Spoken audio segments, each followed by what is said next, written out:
अस्सलाम वालेकुम नाजरीन, शान टीवी की स्पीड न्यूज़ में आपका इस्तकबाल है। मैं सईद याकूब सरोज। पेश है आज की खबरें। चंद्रशेखर जोसेफ विजय ने तमिलनाडु चीफ मिनिस्टर की हैसियत से आखिरकार हलफ ले लिया। विजय की हलफ बर्दारी तकरीब में अपोजिशन लीडर राहुल गांधी भी चेन्नई पहुंचे। गवर्नर तमिलनाडु राजेंद्र अर्लेकर ने विजय को हलफ दिलाया। विजय के साथ तमिलनाडु की नई काबीना की भी हलफ बर्दारी अमल में आई। मरकजी ममलिकत वजीर बराए दिफा संजय सेठ ने नई दिल्ली में 2 रोज़ा कॉन्फ्रेंस का इफ्तिताह अंजाम दिया। Armed forces AIOS ophthalmology update 2026 के ज़िमन में मुनक्किदा इस कॉन्फ्रेंस में मुसल्लह अफवाज की तिब्बी खिदमात, आर्मी मेडिकल कवर और ऑल इंडिया ऑप्थेल्मोलॉजिकल सोसाइटी की कौम के तई गैर मुतज़लज़ल अज़म और बेलौज़ खिदमात से मुल्क को वाकिफ़ करवाया जा रहा है। कांग्रेस पार्टी के शोबे डिजिटल मीडिया के कौमी सदर सुप्रिया श्रीनेट ने एक बयान में विकसित भारत के ढोंग करने मगर अमली मैदान में कारकर्दगी सिफर का मरकजी हुकूमत पर इल्ज़ाम आयद किया। सुप्रिया ने तफसीलात पेश करते हुए हिंदुस्तान भर में बगैर बरखी और बैतुल खला के चल रहे स्कूलों की तफसील भी बताई। अरविंद केजरीवाल ने वजीर आजम नरेंद्र मोदी का मवाजना औरंगजेब आलमगीर से किया और कहा कि पंजाब नरेंद्र मोदी के मजालिम के आगे झुकने वाला नहीं है। पंजाब कभी औरंगजेब के आगे नहीं झुका था और अब ना ही नरेंद्र मोदी के आगे झुकेगा। मैं मोदी जी को याद दिलाना चाहता हूं पूरी विनम्रता के साथ, पंजाब गुरुओं की धरती है। आज मोदी जी जो पंजाब के साथ अत्याचार कर रहे हैं वो हमें उस वक्त की कई सौ साल पहले की याद दिलाता है जब औरंगजेब ने भारत के अंदर जगह जगह अत्याचार कर करके भारत के कई हिस्सों पे कब्जा कर लिया था। आज मोदी जी ने बेईमानी कर करके भारत के कई हिस्सों पे कब्जा कर लिया है। उसके बाद औरंगजेब की नजर पंजाब के ऊपर पड़ी। पूरे देश के बेईमानी पे कब्जा करने के बाद अब मोदी जी की नजर भी पंजाब के ऊपर पड़ी है। औरंगजेब ने पंजाब के लोगों के साथ खूब अत्याचार किया, मोदी जी भी पंजाब के लोगों के साथ खूब अत्याचार कर रहे हैं। लेकिन उस वक्त हमारे गुरु साहिबान ने औरंगजेब के अत्याचार का सामना किया, अन्याय का सामना किया और अपनी कुर्बानियां दी। उनकी कुर्बानियों से प्रेरित होकर आज पंजाब के लोग खड़े होकर मोदी जी के अत्याचार और अन्याय का सामना करेंगे और पूरे देश को मोदी राज के अन्याय और अत्याचार से मुक्ति दिलाएंगे। मैं मोदी जी को कहना चाहता हूं, 4 साल पहले भी आप पंजाब के साथ खिलवाड़ कर चुके हैं जब आपने 3 काले कानून लाने की कोशिश की थी और पंजाब के किसानों के सामने आपको घुटने टेकने पड़े थे। आज आपने फिर पंजाब को ललकारा है, पंजाब इसको बिल्कुल बर्दाश्त नहीं करेगा। मैं मोदी जी से हाथ जोड़ के विनम्रता से निवेदन करता हूं, पंजाब के साथ धक्काशाही करना बंद कीजिए। PMLA के तहत पंजाब हुकूमत के वजीर संजीव अरोड़ा की गिरफ्तारी के बाद ईडी ने उन्हें सेशन कोर्ट में पेश किया। वाज़ेह रहे कि संजीव अरोड़ा को ईडी ने 100 करोड़ के मनी लॉन्ड्रिंग मामले में गिरफ्तार किया है। अदालत में पेश करने के दौरान संजीव अरोड़ा परेशान दिखाई दे रहे थे।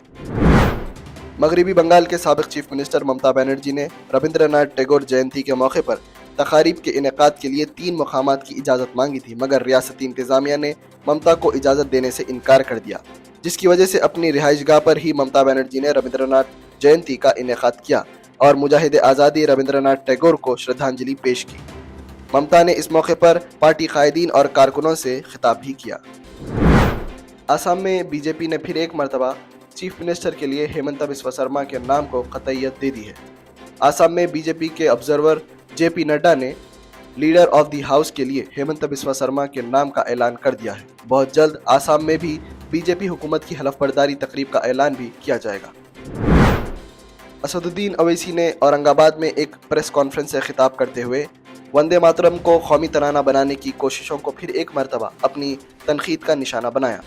सदर मजलिस इत्तेहादुल मुस्लिमीन असदुद्दीन अवैसी ने इस मौके पर रविंद्रनाथ टैगोर का एक मकतूब जो नेताजी सुभाष चंद्र बोस के नाम लिखा गया था पढ़कर भी सुनाया और पूछा कि क्या टैगोर और नेताजी ज्यादा समझदार थे या फिर मौजूदा हुक्मरान ज्यादा समझदार हैं? Of course, Bankim Chandra does show Durga to be inseparably united with the Bengal legend, but no Mussalman can be expected patriotically to worship the 10-handed deity as Swades. ये सेकेंड पैराग्राफ है उस letter का जो रविंद्रनाथ टैगोर ने लिखा है। ये देश का नाम किसी देवी देवता के नाम से नहीं है ना, ये कोई किसी समुदाय के नाम पे तो नहीं चलता है। ये देश का कोई रिलीजन नहीं है, ये देश तमाम रिलीजन को मानता भी है और ये देश उनको ही मानता जो किसी भगवान खुदा अल्लाह को नहीं मानते। अब आप सुनिए, रविंद्रनाथ टैगोर का लेटर है। किसको लेटर है? नेताजी सुभाष चंद्र बोस को। अब नेताजी सुभाष चंद्र बोस और रविंद्रनाथ टैगोर की आज हम जयंती भी है उनकी। ये लोग जो प्रेजेंट गवर्नमेंट से बड़े हैं या वो बड़े हैं, वो आप पे छोड़ता हूं मैं। चीफ मिनिस्टर तेलंगाना रेवंत रेड्डी ने रियासती सेक्रेटरीट में पार्लिमानी स्टैंडिंग कमेटी के चेयरपर्सन और अरकान का इस्तकबाल किया। पार्लिमानी स्टैंडिंग कमेटी के जिम्मेदारान के हैदराबाद दौरे का मकसद चीफ मिनिस्टर रेवंत रेड्डी के साथ शहरी तरक्की, इंफ्रास्ट्रक्चर में तोसी, ट्रैफिक इंतजाम पर तबादले ख्याल है। वाज़ेह रहे कि चीफ मिनिस्टर रेवंत रेड्डी ने हाल ही में शहर की तोसी और मेट्रो रेल प्रोजेक्ट फेज 2 की तोसी की इजाज़त के लिए मरकजी हुकूमत से नुमाइंदगी की थी। चीफ मिनिस्टर रेवंत रेड्डी ने तेलंगाना सेक्रेटरीट में हाउसिंग और शहरी उमूर के ज़िमन में मुनक्किदा स्टैंडिंग कमेटी के इजलास में शिरकत करते हुए आउटर रिंग रोड के अंदरूनी अर्बन रेंज को शहरी ज़रूरियात के मुताबिक तरक्की देने और इंफ्रास्ट्रक्चर तैयार करने के अज़म का इजहार किया। मगरबी बंगाल के हालात पर communist party of India Marxist के कायदीन ने कलकत्ता की सड़कों को लाल झंडों से फिर एक मरतबा सुर्ख कर दिया। कम्युनिस्ट कायदीन ने रियासत में बीजेपी की जीत के जश्न के नाम पर मजदूर पेशा लोगों को निशाना बनाने और उन पर वहशियाना हमलों की मजम्मत की है। साबिका रियासती वजीर सबिता इंद्रा रेड्डी ने मरकजी वजीर बंडी संजय के फर्जंद बंडी भागीरथा के खिलाफ पॉस्को एक्ट के तहत मुकदमा दर्ज करने की मांग की है। सबिता इंद्रा रेड्डी ने कहा कि अगर मिनिस्टर के बेटे से भी गलती होती है तो मुकदमा दर्ज होना चाहिए। बीआरएस लीडर और साबिक आईपीएस अफसर प्रवीण कुमार ने बीजेपी लीडर और मरकजी वजीर बंडी संजय पर अपने असर रसूख का नाजायज फ़ायदा उठाने और मुतासरा लड़की को हरासा व परेशान करने और 50,000 रुपये की रकम अदा करने की कोशिश का इल्ज़ाम आयद किया है। प्रवीण कुमार ने पीट बशीराबाद पुलिस स्टेशन के जिम्मेदारान पर मुकदमा दर्ज नहीं करने और खाती की पुष्ट पनाही करने का भी इल्ज़ाम आयद किया है। बीआरएस लीडरान जीवन रेड्डी और विद्यासागर राव ने कोथागोडम एमएलए डॉक्टर संजय के साथ मिटपल्ली ज़राए बाजार का दौरा किया, किसानों के मसाइल दरियाफ्त की और हुकूमत से अनाज की फौरी खरीदी और धान की फसल को बर्बाद होने से बचाने की अपील भी की है। हरीश राव ने हैदराबाद में रिटायर्ड आईपीएस अफसर की अहलिया के कत्ल और तेलंगाना के एक ज़िले में दिन दहाड़े ज्वेलरी शॉप पर हुई डकैती के हवाले से कहा कि शहर में दिन दहाड़े कत्ल होता है, लूटमार की जाती है, मगर मुजरिमों को पकड़ने में पुलिस अब तक नाकाम है। हरीश राव ने कहा कि कमिश्नर पुलिस कार्रवाई के बजाय लोगों को ही होशियार रहने को कह रहे हैं। BRS party deputy leader Harish Rao ने मजीद कहा कि अगर बीआरएस पार्टी कायदीन के खिलाफ अगर कार्रवाई का मामला रहे तो पुलिस अपनी सारी मुस्तैदी दिखाती है। నిన్న హైదరాబాద్ నడిబొడ్డున ఒక సీనియర్ పోలీస్ అధికారి డీజీపీ భార్యను హైదరాబాద్ నడిబొడ్డున మర్డర్ చేస్తే ఇప్పటి వరకు వాళ్ళని పట్టుకున్న పరిస్థితి లేదు. ఇంకా ఆయన స్టేట్మెంట్ ఇస్తాడు పోలీస్ కమిషనర్ హైదరాబాద్, జాగ్రత్తగా ఉండండి. ఇంకా నువ్వు పోలీస్ కమిషనర్ ఎందుకు, జాగ్రత్తగా ఎట్లా మేము ఉంటాం? మీ పరిస్థితి ఎట్లుందంటే హైదరాబాద్ నడిబొడ్డున సొంత ఒక సీనియర్ ఐపీఎస్ అధికారి భార్యను మర్డర్ చేస్తే పట్టుకునే దిక్కు లేదు. కరీంనగర్ నడిబొడ్డున దోపిడి దొంగలు బంగారం షాప్ లో బంగారం ఎత్తుకపోతే పట్టుకునే దిక్కు లేదు. ఎమ్మెల్యేల క్యాంప్ ఆఫీసుల మీద దాడి చేస్తే కనీసం ఆపే పరిస్థితి లేదు. ఒక మహిళ అర్ధరాత్రి పూట హైదరాబాద్ లో నడిచే పరిస్థితి లేదు. కానీ బీఆర్ఎస్ నాయకుల మీద మాత్రం రాజకీయ వేధింపులు. हाइड्रा की टीम ने अंबरपेट के करीब मूसी नदी में गिर जाने वाली एक खातून को बचा लिया। अंबरपेट के गोलनाका में मूसी नदी में फिसलकर गिर जाने के बाद 49 साला इंदिरा मां कीचड़ और पानी में बुरी तरह फंस गई थी। हाइड्रा की टीम को इत्तला दी गई और मौके पर पहुंचकर खातून को बचा लिया गया।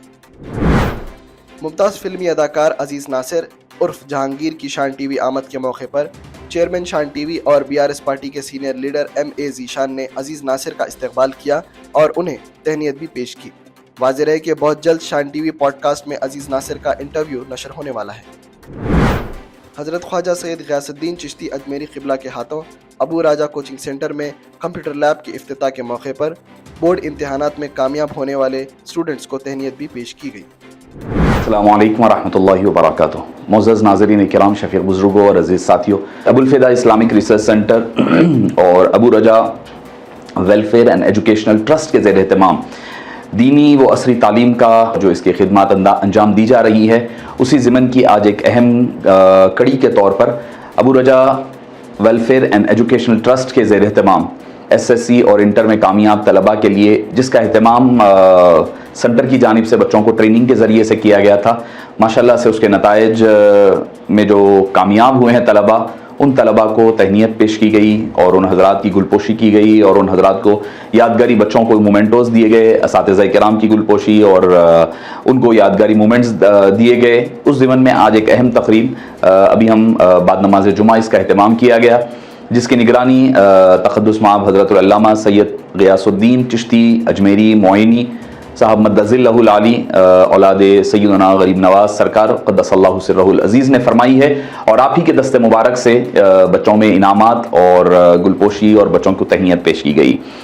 इसके सबसे अहम मकसद, चूँकि हर साल किया जाता है, इस साल की खुसूसियत ये रही कि ट्रस्ट और सेंटर ही के ज़ेर एहतमाम बच्चों ने जो तरबियत पाई है और क्लासेस अटेंड किए हैं और बच्चों के लिए जो तैयार करवाया गया 10th वगैरह के लिए, उसके तहत बच्चों ने कामयाबियाँ हासिल की। इसमें हुफ़ाज़ किराम भी है शामिल, जो हुफ़ाज़ थे जिन्होंने हिफ्ज़ किया और कोई स्कूल वगैरह नहीं गए, डायरेक्टली यहीं पर कोचिंग सेंटर में कोचिंग हासिल कर करके इन लोगों ने कामयाबियाँ हासिल की है। तो इस पर जो है मैं तमाम असातिज़ा को, तलबा को, वॉलंटियर्स को, एक्टिव मेंबर्स को, अराकीन शूरा को और सरपरस्त हजरात को दिल की गहराइयों से मुबारकबाद पेश करता हूँ। इसके 2-3 मकसद। पहला मकसद ये है कि जो बच्चे तलबा कामयाब हुए, हमारे पास पहले तो लड़के कामयाब नहीं होते, कामयाब होने वाले तलबा के लिए एक इंकरेजमेंट हो और जो बच्चे आने वाले दिनों में इम्तिहानात लिखने जा रहे हैं उनके लिए एक मोटिवेशन रहे। और साथ ही साथ दूसरा सबसे अहम मकसद यह है कि नौजवान नस्ल को मसाजिद से जोड़ा जाए, मसाजिद से जोड़ा जाए। मस्जिद सिर्फ नमाज पढ़ लिए चले गए, दरवाजे बंद कर देने का नाम नहीं है। मस्जिद एक ऐसी जगह है, मुसलमानों की हर ज़रूरत को पूरा करने का मरकज़ है। इल्म, दीनी उलूम हो या असरी उलूम हो, हर किस्म के इल्म की प्यास बुझाने के मरकज़ का नाम मस्जिद हुआ करता है। हर ज़रूरत के लिए लोग मसाजिद की तरफ रुख करने लगे, उनकी रूहानी प्यास बुझाई जाए, इल्मी प्यास बुझाई जाए। इसी अहम मकसद के तहत ये प्रोग्राम रखा गया था। मस्जिद फैज़ुल्लाह हुसैनी अलैहि रहमा में बाद नमाज हर दिन, बाद मगरिब, बाद असर दीनी मदरसा, बाद मगरिब असरी तालीम दी जाती है और मुख्तलिफ एक्टिविटीज़ रखे जाते हैं। और खुसूसियत से आज जो है मदरसे अबू रजा अलैहि रहमा के तहत कंप्यूटर लैब का भी इफ्तिताह हज़रत ग़ियासुद्दीन चिश्ती साहब क़िबला के दस्ते मुबारक से अंजाम पाया है। मैं सभी तलबा को, सभी को मुबारकबाद पेश करता हूँ और इंशाअल्लाह अज़ीज़ उम्मीद है कि अल्लाह ताला इसको इन तमाम के मुस्तक़बिल को रोशन फरमाए और कामयाब और कामरान फरमाए। अस्सलामु अलैकुम वरहमतुल्लाह। शान टीवी की स्पीड न्यूज़ का सिलसिला यहीं पर ख़त्म होता है। शान टीवी की सारी टीम को दे अब इजाज़त। खुदा हाफिज़।